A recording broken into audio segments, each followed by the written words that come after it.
প্রিয় শিক্ষার্থীরা, একটা ক্লিনিক্যাল প্রসিডিউর নিয়ে একটু কথা বলি। অনেকে সারকামসিশনের প্রসিডিউর জানতে চাচ্ছ।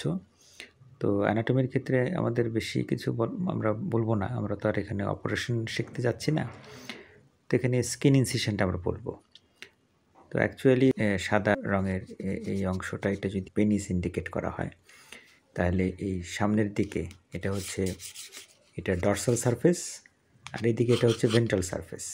এখানে দেখো এই যে একটা ডিজিটের পাল্প দেখা যাচ্ছে, এই যে এখানে, হ্যাঁ, ওটা যদি গ্ল্যান্স পেনিস ধরি, তাহলে এই সামনেরটুকুন হচ্ছে প্রিপিউস। কেমন? তাহলে তুমি স্কিন ইনসিশনের প্রসিডিউরটা এখন দেখে নাও। এই যে ডর্সাল সারফেসের এখানে প্রিপিউসটাকে ইনসিশন করতে হবে, এরকম করে প্রিপিউসটা কাটতে হবে। কোথা থেকে? From the tip. এই যে টিপ থেকে কাটতে হবে কোন পর্যন্ত? Up to the base of the glans, glans পেনিসের বেস পর্যন্ত। তাহলে গ্ল্যান্স পেনিসটার বেস পর্যন্ত আসলাম। এরপরে কি করতে হবে?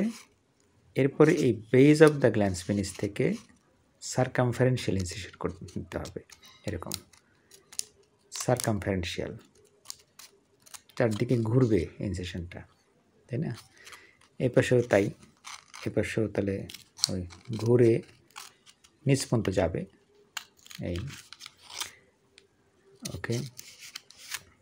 ওই দিক দিয়ে ঘুরে নিচ পর্যন্ত যাবে, এই। এবং এই নিচের দিকে এখানে যখন আসবে,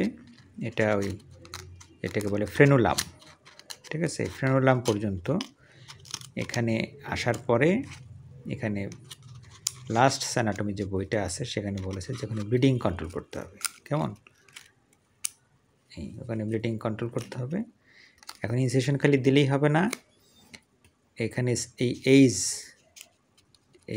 এজ আর এই নিচের গ্ল্যান্স পেনিসের বেজের এজ, এই দুটো এখানে সুচারু করতে হবে, সেলাইও করতে হবে। কেমন? এই তো, এটাই হলো সারকামসিশনের স্কিন ইনসিশনটা।